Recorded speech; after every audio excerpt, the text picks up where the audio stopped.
How do dwarves live in the dark but also have bad eyesight? What do they just bonk around Mr. Magoo style? Probably. They're hardy, so that's why they're so get hurt. hardy that they just don't feel it. Yeah. It's like, sir, you just went face logging into a bowl. Are you okay? He's like, I thought it was light grease. Didn't feel anything. 3, 2, 1, throw.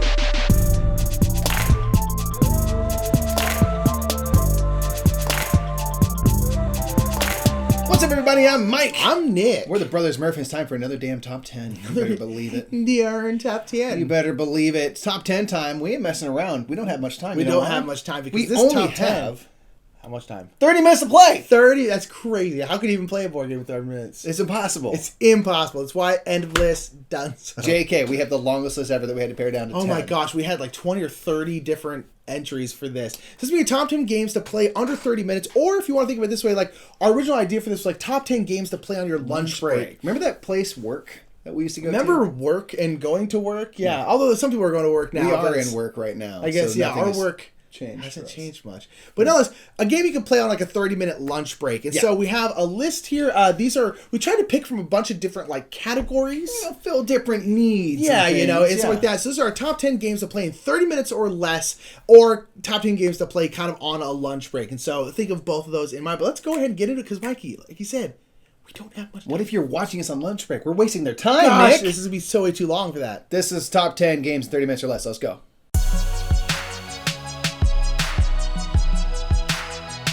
Number 10 is a good thing to do if you don't trust your coworkers. I don't.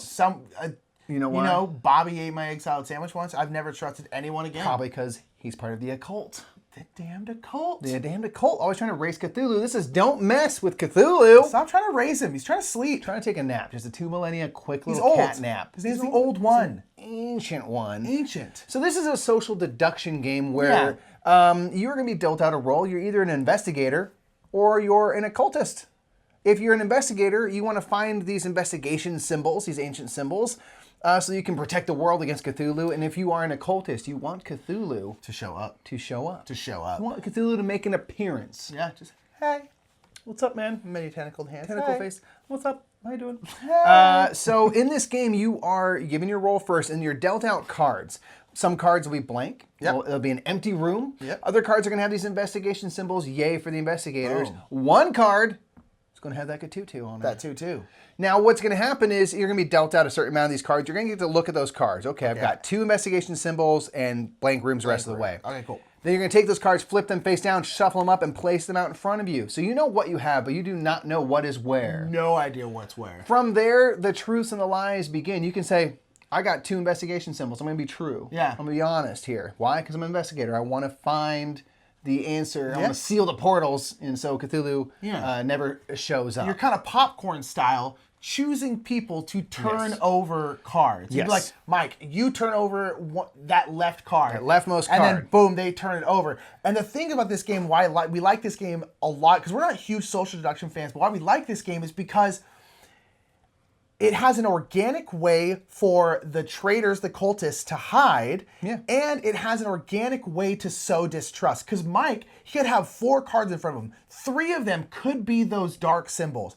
1 of them could not. I'm like, okay, you have 3. Mike, you turn one over. And he turns over. It's an empty room. An empty one. Because he shoved on, doesn't know where it is. Guess and who everyone looks instantly is shady? like, oh. And he's like, no, I promise. And it's like, and it's an easy way for people to look suspicious without it just being like, Mike's a werewolf.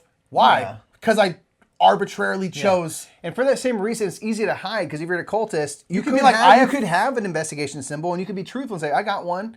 Or you can have none and say, I got 1, which is like, okay, well, that's not a lot. Yeah. You have 1, sure, and they flip it over. You're like, it's 1 out of 5. Of course you didn't draw it. So it's easy to hide. Or it's easy to look suspicious. You could have 1 or 2, and people turn them over, Now and you look very it innocent. helps the good guys, but it really makes you look like you're on the right side. And it's incredibly fun. It plays quick, plays a lot of people. It's a really, really great social deduction game.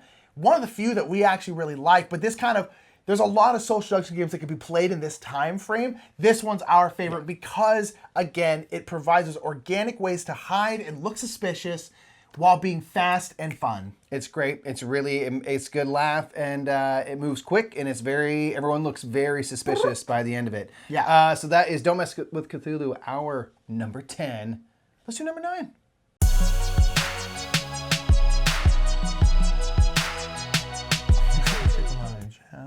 Number 9 Java. is not Java or yeah, Viva that's Java or anything like that. I never played those games. But nonetheless, this is Blue Lagoon. This is a Reiner Knizia. This is kind of like an abstract game. Yeah. It's a very pretty abstract game, but it's ultimately a Reiner Knizia. Very these little tokens down to try to score stuff. Yeah, it's a very abstract game. Essentially, there's going to be a central board that's going to have a bunch of different islands on it.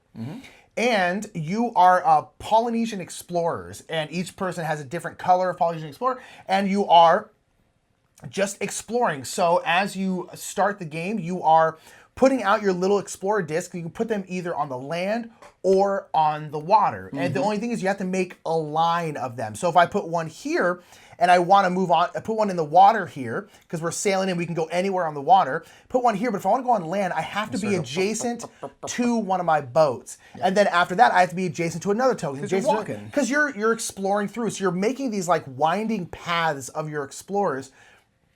But again, because you're mostly on boats, you can at any time go to a different part of the water and start a new chain. But when you're on land, you have to be chaining in a line like that, which is super cool. And you're essentially trying to go around, get resources, all these around. There's like water, there's like food, There's like, coconuts and things. Yeah, you're essentially trying to collect these things which can give you points. You're also trying to explore as many of the islands. There's like a little bit of area majority. You get points for visiting as all of the islands, 7 or 8 of the islands. You want to spread out as much as possible. You want to have the longest unbroken chain for each exactly. island you touch that's not disconnected. So all these quick little ways to get points, and the game plays honestly about 10, 15 minutes tops. So then, but you also can put down these little settlements. These little cute little buildings.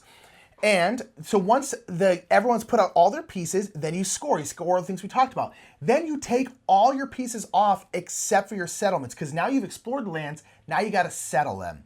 So what you then do, you do the exact same thing where you're going in lines, going in chains, except for now your chains have to start at your settlements. Yeah. And you can't just go anywhere in the water like you used to. Everything has to be adjacent to something that's already on the board that's yours. Own. Exactly. And so at that point, you're essentially playing the exact same game. You're trying to get resources. Everything. The resources go back out. You're trying to reach as many of the buildings. You're trying to build a long chain. But because you're going from there, it feels very different. And where you set your settlements is really strategic and really important. You want to set it up so that you can easily get back to all those islands and stuff. So you need to have settlements that are like hopefully on the coast and right near maybe 2 or 3 different islands if you can, so you can quickly get spread back out. Because now you're not as mobile as you once were. And then again, you play out the round the exact same way. You're building out. You score it in the exact same way. Boom, that's the end of the game. 2 very quick 10, maybe 15-minute rounds, and you're done. And it's really fun and really kind of a thinky little puzzle of trying to put stuff and you're also racing to get resources, because like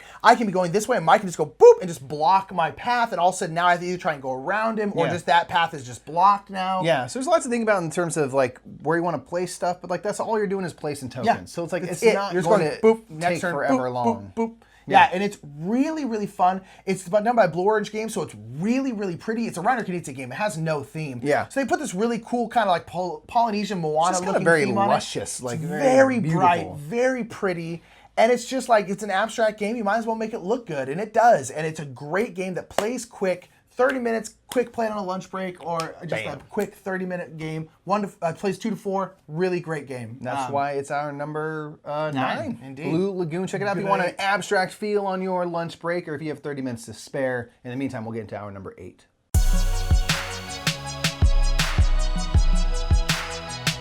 So sometimes you have 30 minutes and you just want to party with that 30 minutes. And if you want to party in 30 minutes, then Wavelength is a good pick. Oh, yeah. For you. It's a great party game. You play in kind of teams. Yeah.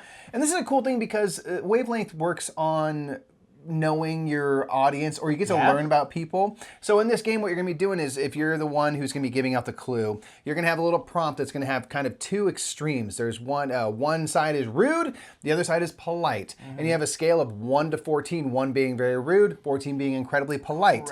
And you're going to be given a random number that you want everyone to hit. So maybe I have 10. On the polite side. But not Rodney Smith super polite, but kind of polite, right? Yeah. More polite than it is rude. And so based off of this number and my scale, I have to come up with a clue that's going to hopefully get y'all to get the number. Yes. So I'm going to say something that's like on the pretty polite side. It's letting someone know that their shoelaces are untied. Okay, like that's polite thing to do, because if they if I don't tell them they could trip on their face, that might hurt them. might But it's be like bad. you didn't save their life, so it's not a 14.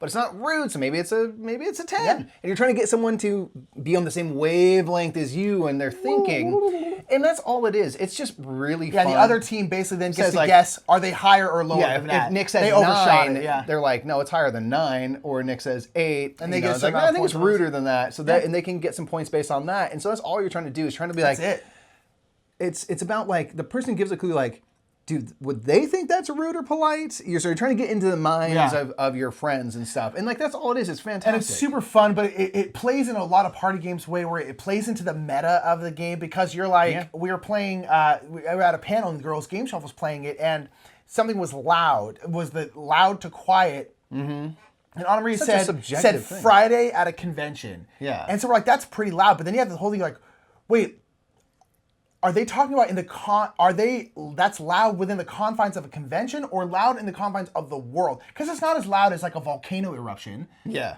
So it's very, very quiet. So what But were you're they like, but getting within at?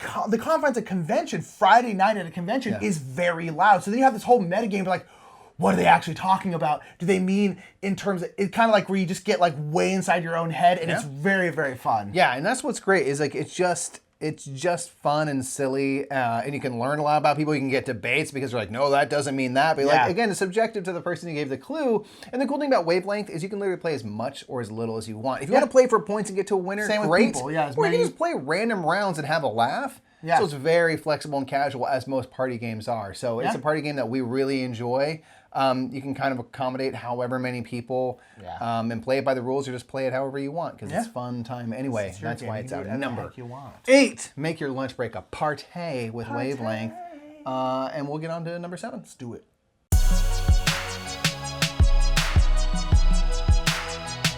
All right, number 7 is actually going to be our solo game. Party by pick. yourself. Yeah, we want to have a party by yourself, help your own self out. Yeah. And so we wanted to have that because a lot of solo games do tend to play pretty quickly. They tend to play 30 minutes or less. Not to mention a lot of board games that have solo variants, the solo version plays a lot quicker than the normal version. Yeah. So there's a lot of different games. We decided to choose Onirim. Also because it's quick, it's really fun and thinky, but it's also very small, which is nice, so it's easy to kind of carry with you.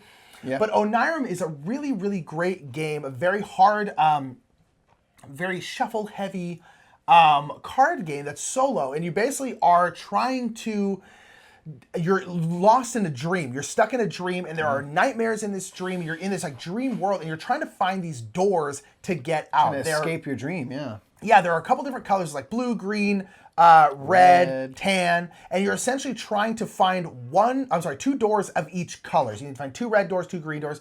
And you do that in a couple different ways. You essentially have a hand of cards and you have an ongoing like timeline of cards. And the cards will have a couple different symbols on them. They'll have a sun, a moon, a key. With expansions, there's swirlies. Yeah, and there's a things, whole but bunch of expansions. But essentially, when you put stuff out into the timeline, you can never put the same symbol twice. Yeah. And you get to discover a door if you put the same color cards, 3 of the same color cards in a row. So if I do put like key, moon, sun. yeah, key, moon, sun of green, then I get to go through the deck, find a green door, and boom. And so you're trying to get the right symbols in the right order so that you can play them out, but while also trying to get the right colors. And then there's nightmares that can come up in the deck when you draw them. Essentially, they screw you up. You have to like discard your hand, or you have to like get rid of a Lose door. the key, which is useful. Just makes it worse. And once you get through the deck, that's the end of the game. You have to beat the game before you get through the deck, or else you lose. Yeah. And it's really, really fun. And it's just really fun, really hard. And you're constantly doing things where you're having to look through the deck, and then you have to shuffle the deck. So it's this really cathartic game where you're just kind of like playing, trying to do it, and then shuffling your boom, deck. then you shuffle it up, boom, keep going. And it's just a very relaxing, fun, difficult game that you can play probably a couple times in 30 minutes, and it's very, very fun. And essentially, it's just like a deck of cards. Yeah, that's And all a it lot of solo games can be played on 30 minutes, but Onirim is our favorite. It's a great, great game. It's fantastic. Yeah, it's tough. It's pretty, and it is a solo game. It's designed as that, so it's cool. And because it's just some cards, there's not a ton of stuff to set up, so it keeps the time down. It's very, very good. Yeah, it's great. Check it out if you haven't. There's also a great app for it if you're true. so inclined to try the app. inclined. But that is Onirim. That is our number. What is it? 7. 7. So let's get to number 6. Do it.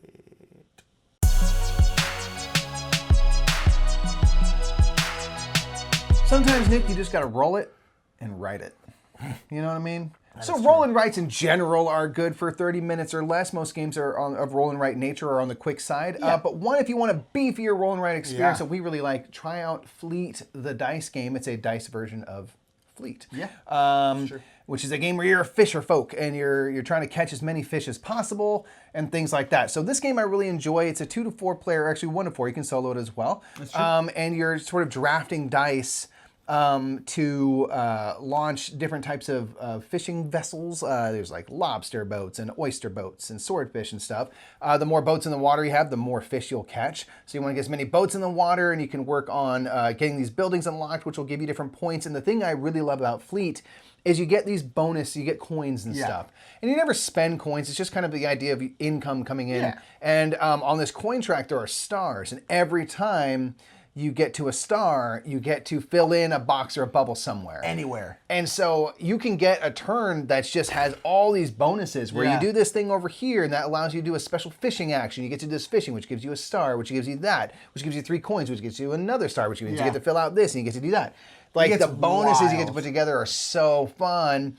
And it's a beefier game for a roll and write because there's kind of the whole fishing side of a round and then the town side of the round. So you actually do drafting of dice twice in a round. And you're just really trying to kind of put together the best combinations you can. Yeah. Each fishing vessel will have the options to get different licenses, which will give you kind of powers. They'll power up your abilities and things like that. And it's just really about those combos.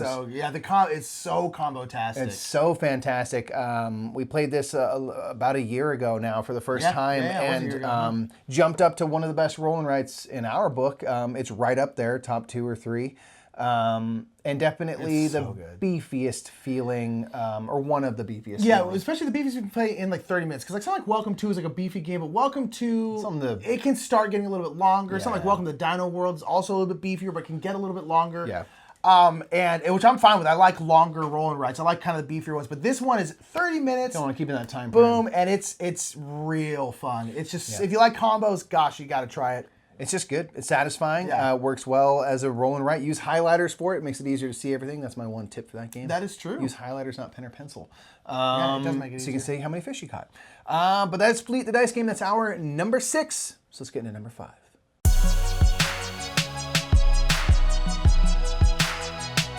All right, number 5 is a drafting game. This is a quick little drafting game that just goes over. This guy particularly brings it everywhere so much, and that is Draftosaurus. Man, so good, just everywhere. It's like, let's bring Draftosaurus because it's small. It's just so easy. It is. It's easy, but here's the thing. It's a drafting game, but drafting is a huge pain. I love drafting as a concept, but it always gets confusing because no one plays at the same rate. It's a great idea. It's very difficult to get everyone to draft at the same time. People always end up with like one more card than they're supposed to. And so it's like, I have 5 cards, you only have 4. Who messed up? And that's why games like Sushi Go, this is on the list over something like Sushi Go. Because for some reason, I think it's because they're meeples, they're little dino meeples. Yes. It makes it easier to not... cards, it's easier to keep track of. It's easy to keep track of. But essentially, everyone has their own little dino zoo.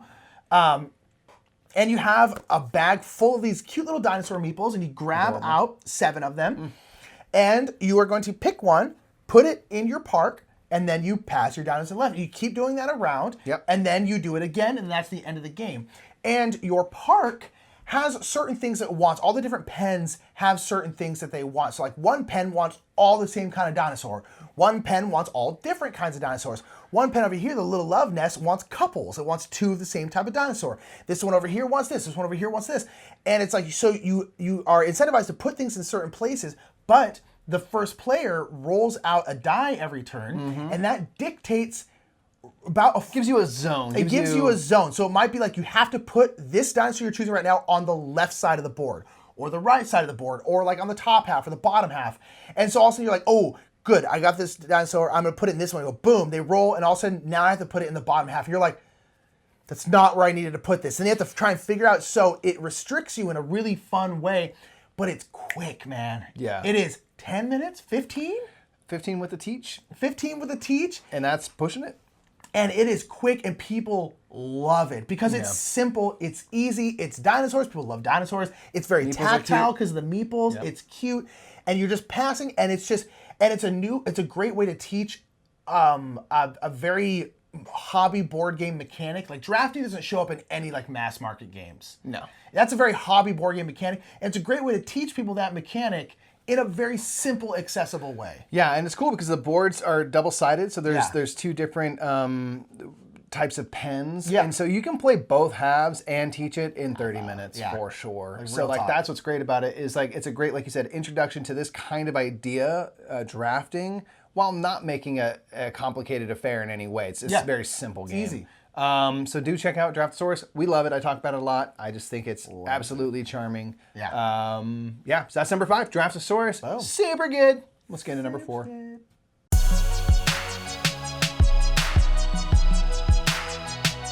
So number 4 is a game we've talked about a lot. It's another very quick game, and I'm actually going to talk about 2 versions of this game. You can play both in 30 minutes. You can play both in 30 minutes. I'm talking about King Domino, but more specifically for me, Queen Domino, if you want to fill out that 30 minutes a little more. So King Domino / Queen Domino are these tile placement games where you're going to be building a king / queendom of these domino style tiles that will have one or more land types on them, and you're trying to build out your little area. And the thing is, you got to make sure that you match land types. So it's like dominoes. You got to have the same thing touching the same thing, or at least one part of it needs to make sense and match the landscapes. There's gonna be crowns on those landscapes, and so at the end of the game in King Domino, if you have a big old area of water, you're gonna take every single square. If I had 10 of those, you're gonna multiply it times the amount of crowns in that area. Times 2 crowns, I have 20 points. Boom. So that's basically King Domino. Yeah. Queen Domino does the exact same thing, except for it now adds a new type of land that's basically unincorporated land. Yeah, they're holding places. They're holding kinda, places for buildings. You can Yeah. put these buildings down. There's this whole building and market now. And you can basically decide later what that tile is going to kind of become. It can be all these different types of buildings, all these different types of things that will score differently. So it takes everything that King Domino is and just kind of beefs it up. Yeah. So King Domino is very good because that's another game you can teach and play in 20 minutes max. Yeah. Queen Domino, you can teach and play, it'll probably be about a half hour. Yeah. So depending on the amount of time you have, you can either go King or Queen Domino and really have a great time playing a simple game that is also satisfying. You can put together some pretty clever stuff because it has this idea of these tiles some are better than others by design. Yeah. Some are just like, it's just 2 of the yellow land, the grain lands, but there's no crowns. If you have the biggest area at the end of the game ever and there's no crowns, it's still 0 points. So it might not be great to get those weaker tiles, but if you choose a weaker tile, you get to go first in this round. And you get to choose what tile in the next round you want first. You have all the options available. So that's a nice thing is there's this balance of like this area of land's okay, but it's going to give me the thing I really am working toward next round. So there's a little bit to think about in terms of that turn priority and like how much am I willing to sacrifice this round to make sure that next round works out. Yeah. Because the more powerful tiles are great, but you're going to go, if you're 4th out of 4, the next round you get whatever's left over. And people could see you and be like, oh, you don't need water. I'm going to make sure that water's the only thing left over. Yeah, exactly. Enjoy that. And so you can kind of mess with people a little bit, but it's very light because you're just kind of building out your kingdom. That draft mechanic is super fun. Yeah, it's just a really interesting kind of twist and keeps the game super simple, especially King Domino. You don't have those buildings to deal with and stuff. Yeah, so we default to playing King Domino much more than Queen Domino. But again, if you wanted to fill out more to that 30 minutes, try Queen Domino. As it kind of adds a little bit more to chew on with those different types of buildings. So either way, King / Queen Domino are great games to try out, to play in 30 minutes or less, and that's why it's our number that many. 2. So let's get into that many.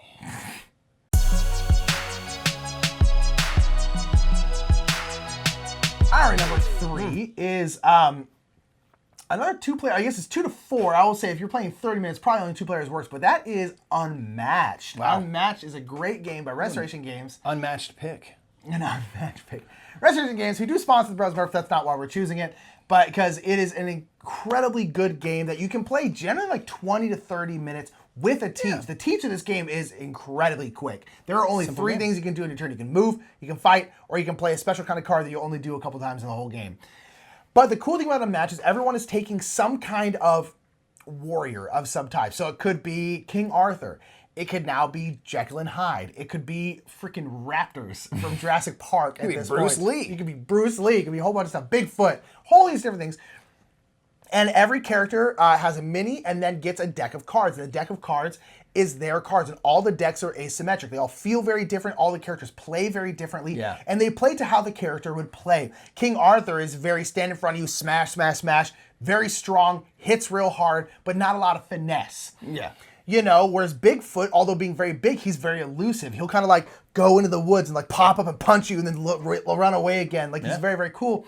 Very within their theming. Yeah, Alice from Alice in Wonderland can be small or big. When she's small, her defense is increased. When she's big, her attack is increased. There's all these different people. So cool. And it's just 1 versus 1. A lot of the characters have sidekicks as well. So the sidekicks will have their own cards that are in the deck. They can attack, they can defend, but you win if you kill the other person's hero. And there are all different maps you can play on. So and it's a very, very clean, very, very fun game. And it plays very quick. It is 20, 30 minutes. It's just a skirmish game. You're just fighting. It's just a quick little beat down. And the reason why we chose it, and especially because it's this high, is because at this point there are 13 characters. Yep.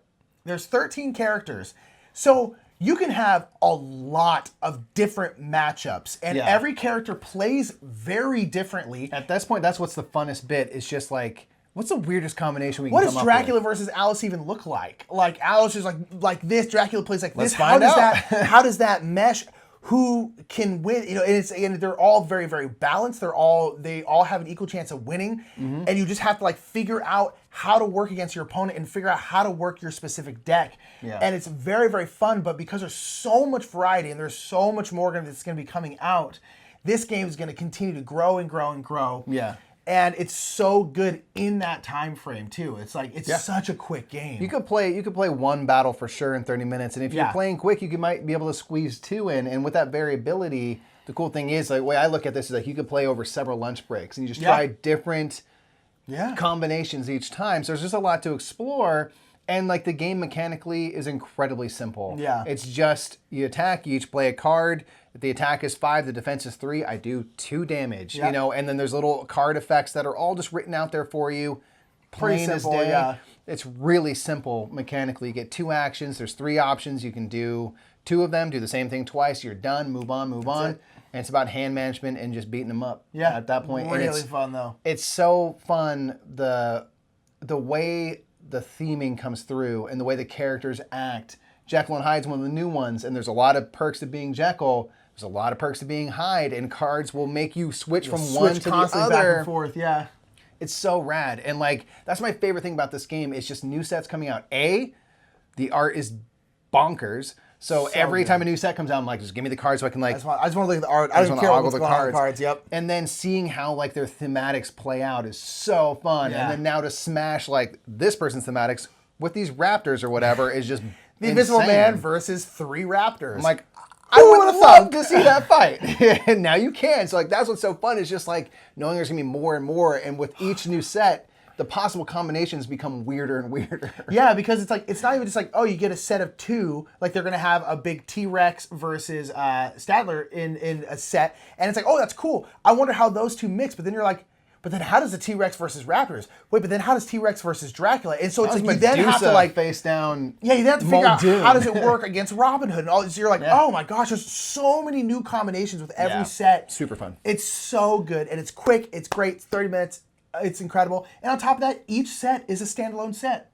So if you don't like Bigfoot and Robin Hood, skip it. Just don't get that set, and you're fine. And it's great. Oh, it's so good. It's so good. So fun. We're done. Anyway, that's Unmatched hour number 3. We got a couple more for you, and we'll get number 2 right now.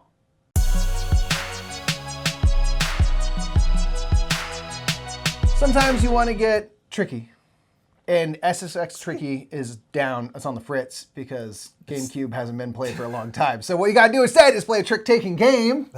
Like The Crew. Like The Crew. Our number 2, The Crew. To be fair, there's a lot of trick-taking games that would fall under this time category. I mean, even just stuff like Hearts. A lot of people play Hearts and Spades. A deck of cards will take you a long, long way. Yeah. But we chose The Crew because it is real good. It's real good, it's real fun, and it's cooperative. Which is great. And it's good to sometimes work with people. Not to mention and work on your communication. Yeah, so it's a co-op game where you're a crew and you are playing tricks, but you're all playing together. The crew. You're the crew. And you essentially have a mission. And the mission will be like, Mike needs to win the green 3. Yes. I need to win the blue 5. But Mike has to win his green 3 before I win my green 5. Right. So then everyone has their cards, and then you're essentially playing tricks, trying to make sure that Certain all people those are things making happen. sure they lose, so Yes. they don't accidentally take a card they're not supposed You're throwing to. off because you're like, Other no, I people need are to trying make win. sure. Yeah, and you're very limited in your communication. You obviously can't talk about what you have in your hand. That would break it. So you have to communicate with what you're playing. And a lot of trick-taking games, this is why we like The Crew. The Crew should never be anyone's first trick-taking game, but it's great if you know and like trick-taking games because so much communication can happen with the cards you play. Yeah. And this plays on that in a big bad way where now you actively want to communicate something with what you play. Like I put a red 6 or a pink 6, that was for a reason. I hope you There's a reason why I hope you get what I'm getting at. Yeah, you know, and someone goes, okay, I see what that means. All right, you have no blues. But then you can communicate a bit in some of the missions. And essentially, you can put down one of the cards you have down on the table face up so people can see it, like a blue 9 or whatever. And then you have a little chip. And the chip you can either put in the middle of the card, on the top, or on the bottom. Yes. And essentially, if you put it on the top, this means this is my highest blue card. Not your only. But not your only blue card. If you put it on the bottom, this is my lowest blue card, but not my only. If you put it in the middle, that means this is my only blue card. Yeah. So if I need to win the blue 2, and I put down a blue 3 and put it down as my only 1, I'm saying I need to win the blue 2, and my only blue is a 3. So everyone then goes, figure out how to make that happen. we got to make that happen. How do we make that happen? And then every mission is different. So this is a great game, especially because like the games are 5 minutes, 10 minutes. They can You'll vary, play but, several like, rounds, and each round you can do different missions if you succeed or repeat the same mission. But that's what's so nice because if you're playing with just people, or if you're playing on something like a lunch break, like we keep coming back to, you can just keep playing it because you just keep playing. You're just trying to get through the 50 missions there are in the game. And they're hard. Yeah, they're super hard if you want to kind of go through the campaign, which we're trying to do. Yeah. Or like if you find certain missions you like, replay them because they'll be infinitely replayable because no one will get the same exact amount of cards in the same way at the same time with the same the tasks that you need. That will never happen. So if you find a mission you like, you can play that mission forever. Literally, because then it's just its own trick-taking game. Yeah, exactly. It has its own set of rules. They created but 50 trick-taking games in one game, basically, kind of thing. And that's why it's so fantastic. It's so fun. It gets very difficult. Probably the ideal number is 4 players. Yes. We're playing through 5, which is really hard. Sometimes, man. But oh my gosh. yeah, it's so fun, and you can. I love that the difficulty increases because as you get better, maybe as a group you get really good at communicating, you have newer and tougher challenges all the time to explore. Yeah. So there's just a lot to explore with this trick-taking game, especially if you like trick-taking games. This is something to indulge in because you can just play with all of those things. You've been building up those skills of communication and like put them on full display, all for the benefit of working together. It's super cool. The Crew is really fun. Best game of 2020. With that, we're going to go into our number 1. Can't find me on it. Can't find me on it. Tom said. Tom agrees. 2020 game.